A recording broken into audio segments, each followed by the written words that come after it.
Et avec cette conclusion, avec ce shalom, eh bien, je repasse très volontiers le micro et la caméra à l'équipe de louange au refuge. Et c'est maintenant notre sœur Priscilla qui va animer la louange, précédée, m'a-t-on dit, d'un témoignage très intéressant.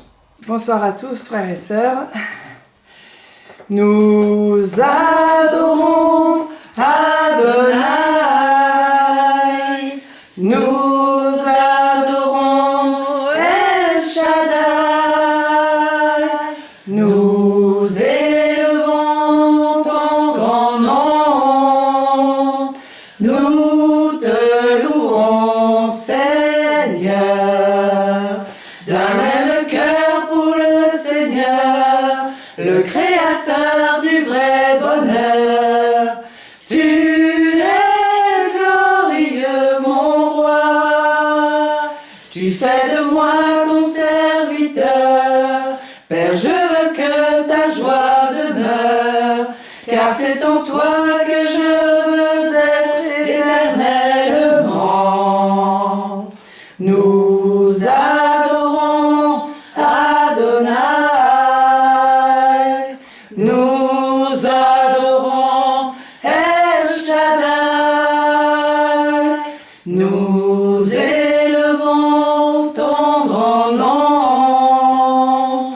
Nous te louons, Seigneur. Amen. Alléluia, Seigneur mon Dieu. Oui, nous te bénissons, Seigneur. Nous te remercions, Père éternel, pour ces messages, Seigneur, que tu nous apportes. Seigneur, vraiment, nous te remercions pour cela. Et je te prie vraiment de continuer à travailler nos cœurs, Seigneur. À nous parler en profondeur, Seigneur. De nous montrer tout ce qui est de grec en nous, Seigneur mon Dieu. Dans le nom de Jésus, vraiment, je te remercie parce que tes messages sont interpellants et intéressants et nous devons nous poser la question. Moi-même, je me pose la question, Seigneur, et je te remercie vraiment pour tout ce qui a été dit, tout ce qui a été partagé. Bénis ton serviteur, Seigneur, et merci, Père éternel. Dans le bon nom puissant de Jésus, nous voulons te louer de tout notre cœur, Seigneur. Alléluia, amen. Merci, Seigneur, mon Dieu. Velo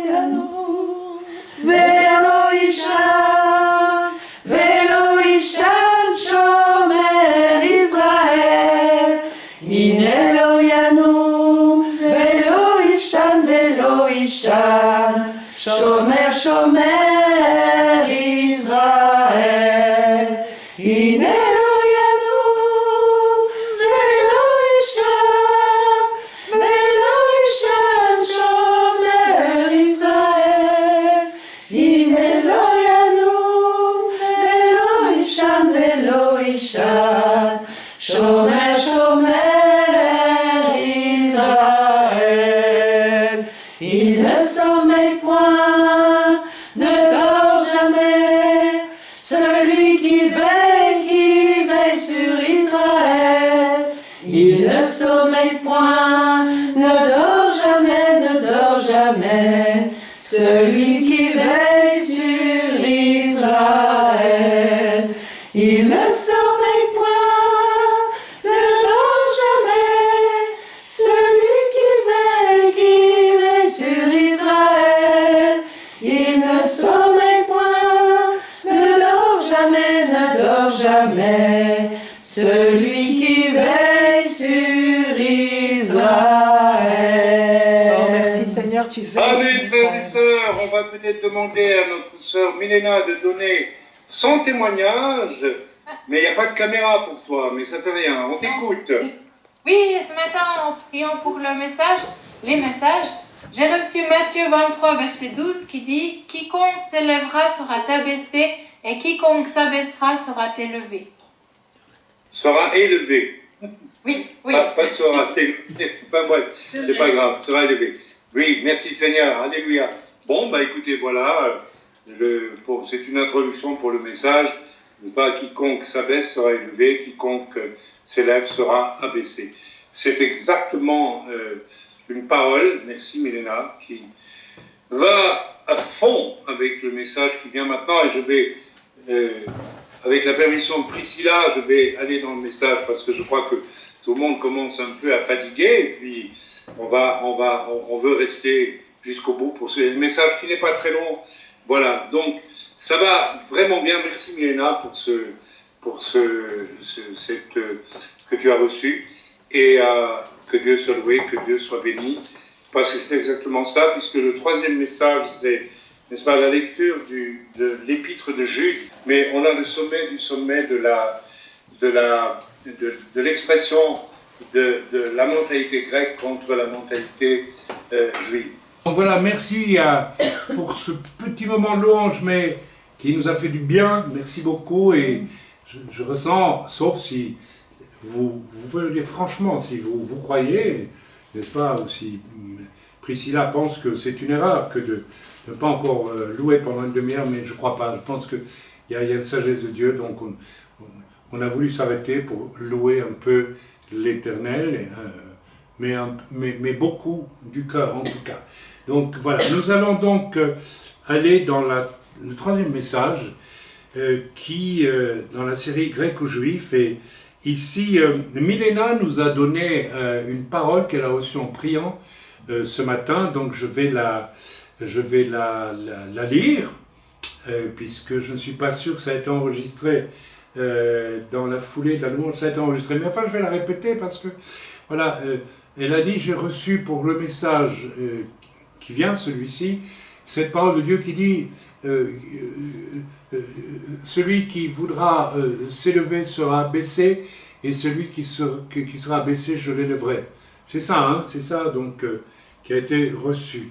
Donc merci Seigneur parce que c'est exactement ça, parce qu'ici on est au pinacle du conflit entre ce qui est grec et puis qui vient du Seigneur dans une pensée juive. Ok. Alors on ne va pas lire toute l'épître de Jude, bien qu'elle ne soit pas longue, elle ne fait que 24 versets, mais on va la lire peu à peu et on va se rendre compte que c'est une épître, n'est-ce pas, qui met en valeur dès le départ, n'est-ce pas, l'incrédulité. N'est-ce pas, le point culminant de la pensée grecque, c'est refuser de croire à la manifestation de la pensée de Dieu. N'est-ce pas? Amen. Nous avons vu ça avec Caïn vis-à-vis d'Abel, nous avons vu ça avec le siècle des Lumières qui amène la Révolution française et qui amène aussi l'installation d'une religion laïque. Finalement, la laïcité, c'est une religion et qui va, n'est-ce pas, en fait, vouloir éliminer, n'est-ce pas, rendre les populations incrédules quant à la foi en un Dieu vivant. Donc, on va lire cette épître de Jude, verset par verset, et je lis là. Jude, serviteur de Yeshua Mashiach et frère de Jacques, à ceux qui ont été appelés, qui sont aimés en Dieu, le Père, et gardés pour Yeshua Mashiach. C'est intéressant ça, ils sont gardés pour Yeshua Mashiach. Donc notre destination finale, c'est le Seigneur lui-même, n'est-ce pas? Alléluia. Que sa miséricorde, la paix et l'amour vous soient multipliés. Bien-aimés, alors que je désirais vivement vous écrire au sujet de notre salut commun, je me suis senti obligé de vous envoyer cette lettre pour vous exhorter à combattre pour la foi qui a été transmise aux saints une fois pour toutes. Car il s'est glissé parmi vous certains hommes dont la condamnation est écrite depuis longtemps, des impies qui changent la grâce de notre Dieu en dérèglement. Nous avons assisté il y a peu de temps à un réel dérèglement, quelque part, et donc il y a là un avertissement solennel et sévère, et qui renie notre seul Maître et Seigneur Jésus-Christ. Mes amis, c'est pas tout d'accepter Jésus et de dire non, je serai fidèle jusqu'au bout. C'est beau en parole, mais c'est dans les actes qu'on va voir si tu es fidèle jusqu'au bout. Or, quelquefois, vous savez, il y a peu de temps, je me rappelle avoir questionné une personne qui avait prié « Waouh, je veux aller jusqu'au bout avec toi, Seigneur !» Puis quand je lui posais la question « Tu es prête à mourir pour le Seigneur ?» Là, il n'y a plus de réponse. Donc c'est des paroles, comme chantait une certaine chanteuse jadis, mais il n'y a rien derrière.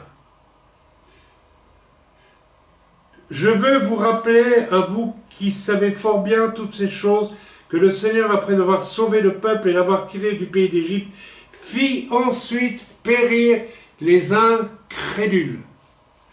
Les incrédules, ils ont été sauvés hors d'Égypte par Moshe, mais ils n'ont pas voulu se connecter au Dieu qui inspirait Moshe. Ça, c'était trop pour eux. Et c'est le cas de beaucoup de chrétiens. Ils veulent bien être sauvés pour être coucounés par les circonstances. Et il faut que ça soit agréable, pas trop difficile, et surtout pas répondre à aucun appel en réalité, et même abandonner un appel quelquefois si on n'en a plus envie. Mes amis, ça c'est l'état d'esprit des juifs et peut-être de non-juifs d'ailleurs qui suivaient le peuple d'Israël derrière Moshe pour aller, etc. Incrédule, c'est-à-dire toujours attaché au fond à l'Égypte.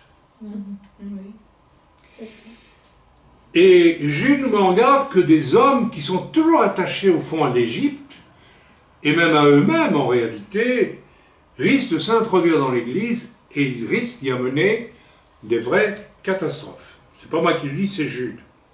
Jude n'est pas n'importe qui. Donc toujours attachés à l'Égypte, je parle des Juifs qui sont sortis d'Égypte.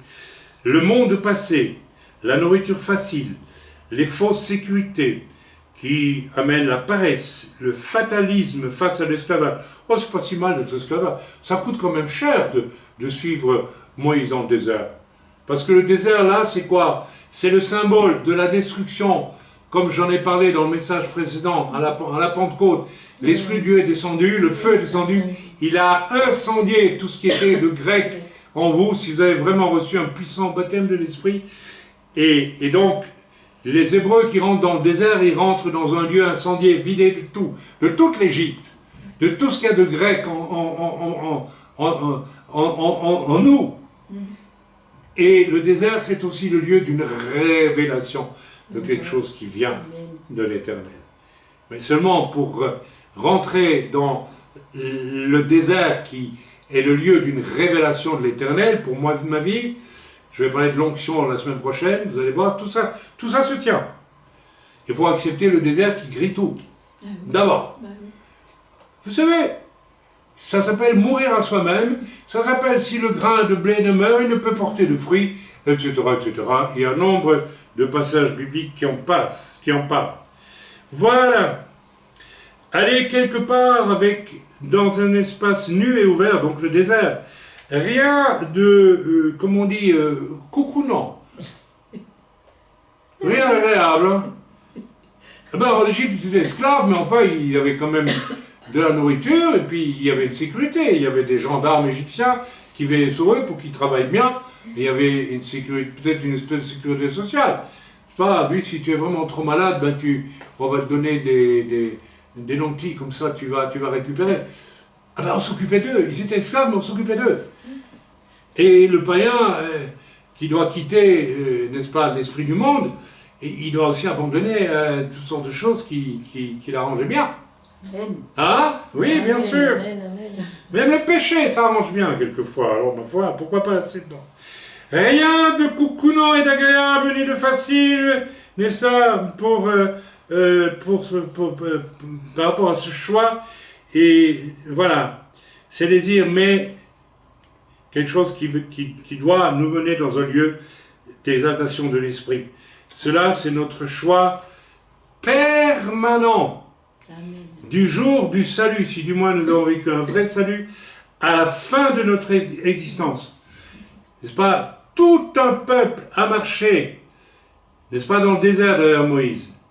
Et de la première génération, combien sont arrivés en terre promise? Deux. Stein. Ouais.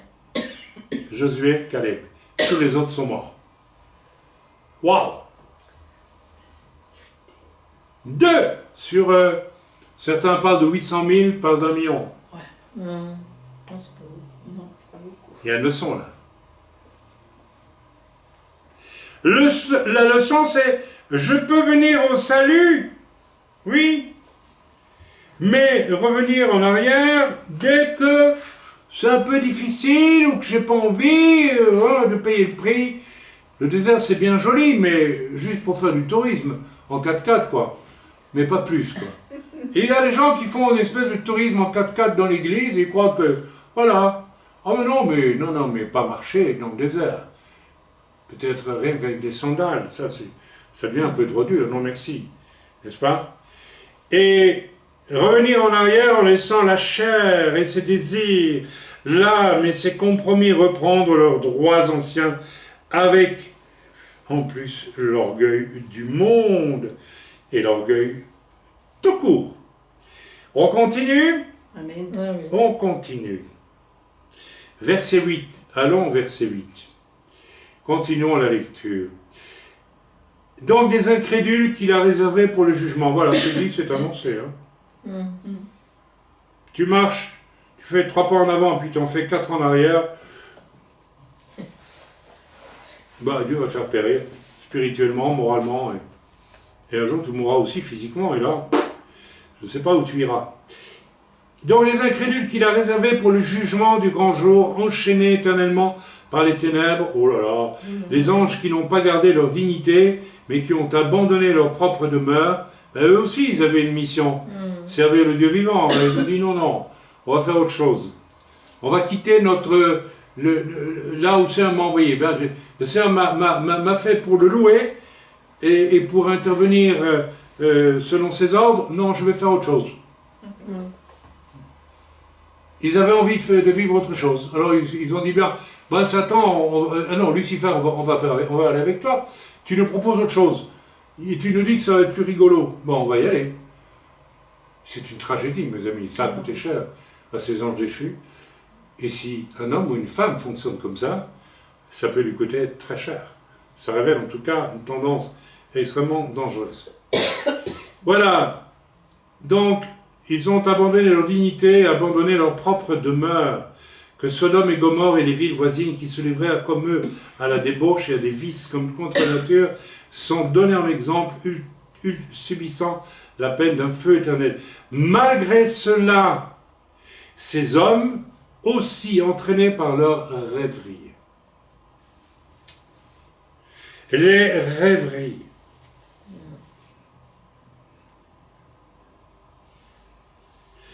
Résultat, entraîné par, via le salut dans une aventure avec Dieu, on y consent que si on peut se mettre à rêver à une nouvelle Égypte quelque part. Et on quitte sa place. Ce genre de personnes, souvent, se mettent à rêver. J'ai vu ainsi des fausses prophétesses. J'ai vu ainsi des faux oins de Dieu, des pasteurs, n'est-ce pas, qui ont fabriqué, soit du surnaturel, soi-disant, mais qui en fait sont des rêveurs. Et se dévoilent à un moment donné très souvent comme des lâches. Heureusement qu'il y a des non-rêveurs qui restent inflexibles dans l'écoute de ce que Dieu leur inspire, qui reste un pilier, et il y en a heureusement aussi dans le corps de Christ, dans le corps du Messie, des piliers pour être comme un pilier dans l'océan, dans la tempête, et les vases viennent se briser, mais il y en a trop peu. Il y en a trop peu, entraînés par leur rêverie, à une nouvelle Égypte. Pas de désert pour ces jours-là, non. Et pourtant, n'est-ce pas, un désert dans lequel, n'est-ce pas, voulait entraîner ici, je parle des Hébreux, Moïse lui-même. Alors, verset 8, deuxième partie. Ils souillent pareillement leur chair, méprisent l'autorité et injurient les gloires. Méprisent l'autorité. Quand un homme se soumet en quittant ce que Dieu a pour lui, ou une femme, et qui se met à rêver, il y a une chose qu'il ne va pas supporter, c'est l'autorité. On retrouve Caïn et Abel, vous vous rappelez? Abel avait une autorité ayant accompli le dessein de Dieu. Il a une onction, il a une autorité. En face de lui, il y a un gaillard qui ne veut pas aller dans le chemin du Seigneur, mais veut aller dans sa propre rêverie. C'est un rêveur, Caïn. Oui, je vais offrir mes légumes à Dieu. Dieu va dire Amen, c'est formidable. Dieu a repoussé. Et Caïn s'est rebellé contre l'autorité spirituelle de son frère. Nous aurons la même chose avec Ésaü Ésav et Jacob, pardon, n'est-ce pas? Ésav, qui représente l'esprit grec, la chair, l'âme, ses désirs, c'est un grand chasseur, etc. Il cuisine bien pour son papa et tout ça. On est en pleine rêverie charnelle et sentimentale. Et il va poursuivre toute sa vie son frère, Jacob. Ok? On pourrait développer ça, vous savez. On pourrait aussi développer cette doctrine qui est juste, à mon avis, qui veut que l'Occident représente les âmes aujourd'hui face à Israël. Mais on va pas aller trop loin dans ces choses. On va rester centré. Donc le mépris de l'autorité. Eh bien, j'ai perçu ces derniers temps chez une personne qui a quitté sa place une arrogance par rapport à l'autorité. Et ça va très vite. C'est presque obligatoire. Et si on laisse ces choses-là perturber, vous savez ce qui arrive?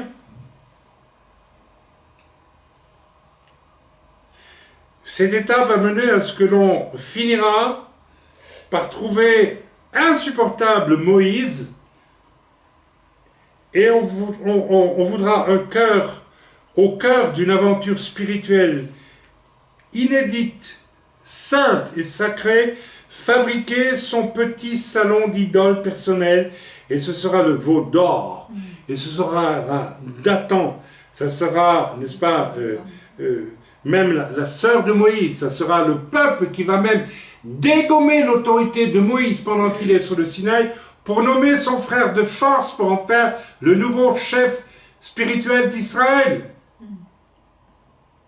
Mes amis, des hommes charnels qui ne veulent pas payer le prix pour avancer dans la voie du Seigneur vont toujours vouloir se rabattre tout en restant chrétiens, en se disant chrétiens, parce qu'ils n'auront pas le courage de dire « je m'en vais, c'est tout ». Non, j'en veux pas, tout simplement. Non, on va rester, comme Dathan, comme Corée, tous ces gens-là, et on va guetter le moment où on va pouvoir dégommer l'autorité, Moïse, pour prendre sa place. Et là, c'est l'esprit grec qui prend le dessus sur l'esprit juif. Vous me suivez? C'est tout ce qu'on vient de décrire. N'oubliez pas qu'il y a une lutte incessante. Et je connais pour ma part un pasteur en Belgique, que nous connaissons tous, qui a failli y perdre la vie, qui a vécu des tourments terribles parce que, alors qu'il était souffrant, et qu'on pensait que peut-être il allait décéder, des anciens, pas tous, mais certains anciens, ont commencé à discuter de qui serait celui qui prendrait le relais d'un homme qui n'était pas mort encore. Et quand il n'est pas mort, ces gens-là qui avaient révélé un cœur grec, ils voulaient du pouvoir, ils voulaient être des chefs dans l'Église alors que Dieu ne les avait pas désignés pour ça. C'était des anciens. Quand celui qui était loin par Dieu a commis la funeste erreur à leurs yeux de ne pas décéder, ils ont commencé à vouloir le dégommer quand même. Ils l'ont traîné devant les tribunaux avec des accusations absolument infectes. Ça a duré des années et des années. Certains sont morts, certains ont été jugés par Dieu, mais ils l'ont fait. Ok, alors, face à toutes ces choses, vous savez, le message sera court. Hein. Que vont-nous faire? Nous devons savoir que quelqu'un qui manifeste cette tendance peut devenir une personne, je ne dis pas qu'elle le deviendra, elle peut se repentir. Mais là, la repentance, elle est sévère. Hein. Elle doit être vraiment vérifiée à long terme avant de rendre la confiance. C'est clair. C'est clair. Vous imaginez Moïse qui dit à toute l'équipe d'attendre, même sa sœur, ils lui disent, écoute, c'est pas trop grave, voilà, je te rends ta chance. Elle aurait continué. Qu'est-ce que Dieu a fait? Il dit, non, toi, tu vas attraper la lèpre, tu quittes le camp d'Israël. Tu te mets à part. Et un homme ou une femme décrit dans l'épître de Jude, c'est quelqu'un qui doit aller à part, il a la lèpre.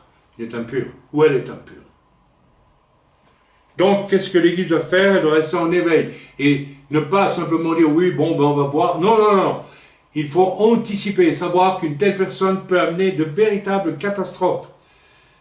Et je l'ai senti en esprit en priant par rapport à ce que nous avons vécu récemment, que cette personne avait un tel orgueil, une telle idée élevée d'elle-même, qu'elle pensait qu'elle pouvait très bien prendre la place du pasteur.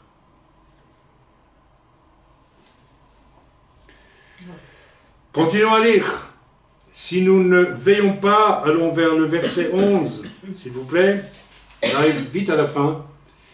Malheur à eux, car ils ont suivi la voie de Caïn. Ouais, pas un hasard.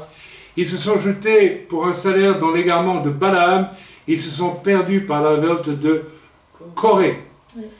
La révolte de Corée contre l'autorité, n'est-ce pas? Ce qui se vit aujourd'hui dans tant l'Église, et qui devient que des gens qui sont assez forts pour le faire font une division et emmènent la moitié de l'Église pour créer une nouvelle Église qui va aller à la catastrophe de toute façon, parce que ça ne peut jamais apporter de bonnes choses. Mais vous imaginez le nombre d'âmes qui vivent ça et qui peuvent être emmenés par des gens comme cela, qui vont vivre quelque chose de catastrophique, qui vont se retrouver par terre et qui peut-être n'auront jamais le courage de revenir à leur Église de départ pour dire on s'est fait séduire, on s'est fait avoir, on demande pardon, est-ce qu'on peut revenir? En général, ils ne reviennent plus, vous savez. Ils deviennent des brebis qui errent de gauche et de droite. Verset 11, j'ai lu.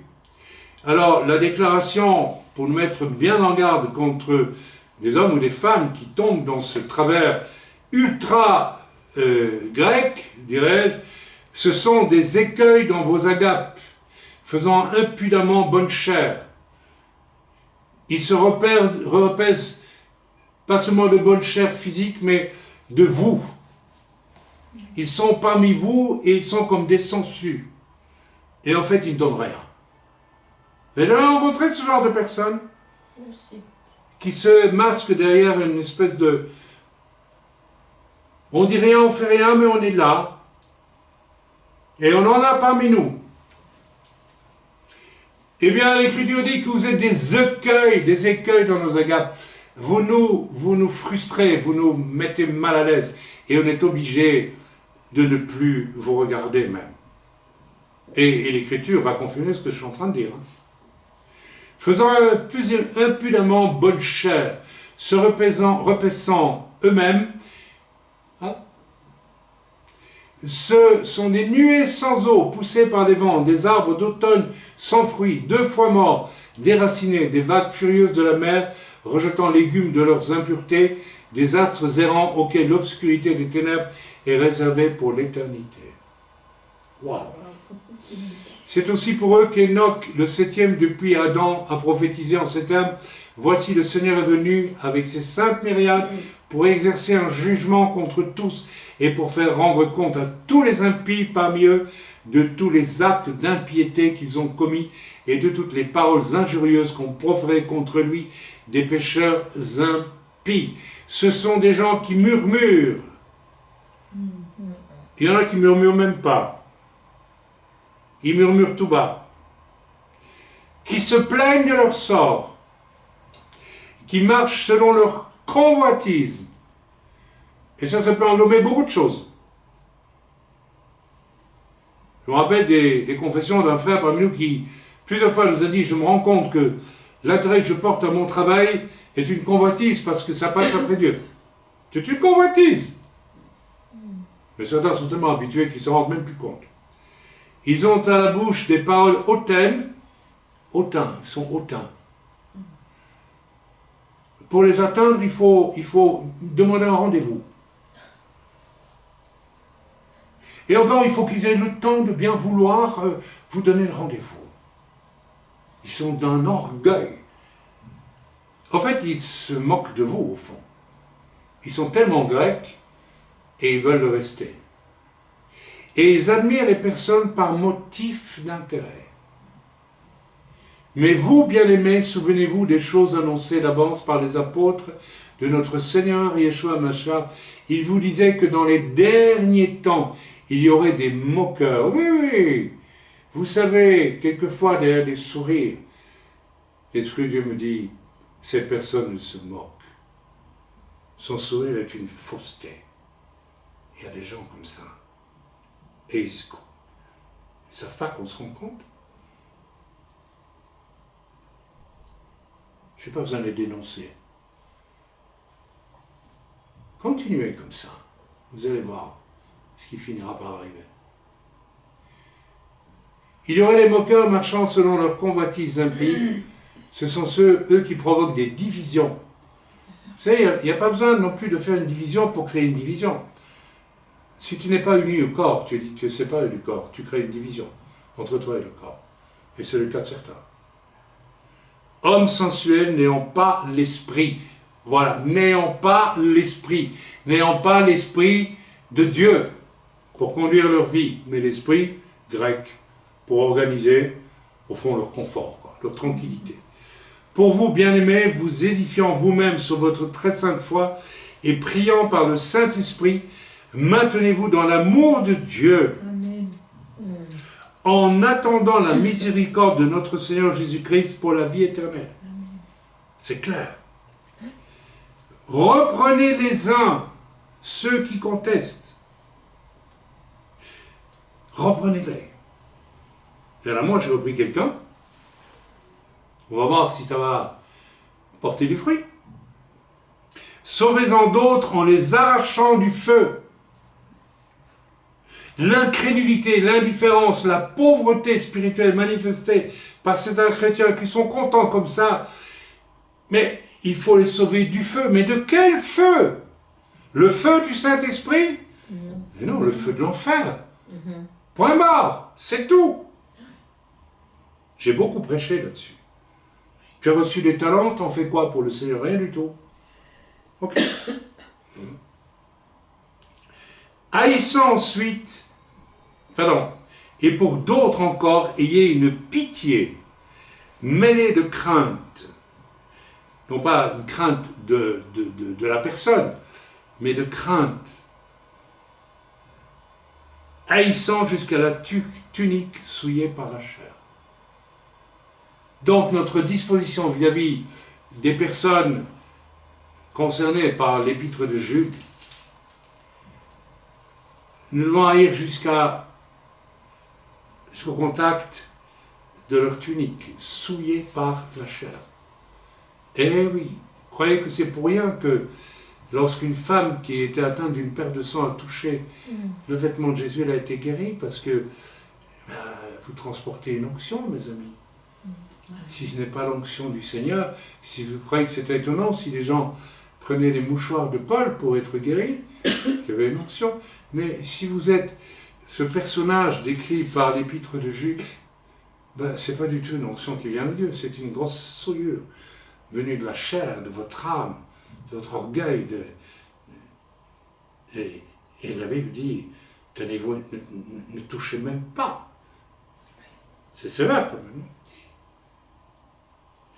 Or, celui qui peut vous préserver de toute chute et vous faire paraître devant sa gloire irréprochable et dans l'allégresse, à Dieu soit notre Sauveur, par Yeshua, à Mashiach, notre Seigneur, soit gloire, majesté, force et puissance, dès avant tous les temps, et maintenant et dans tous les siècles.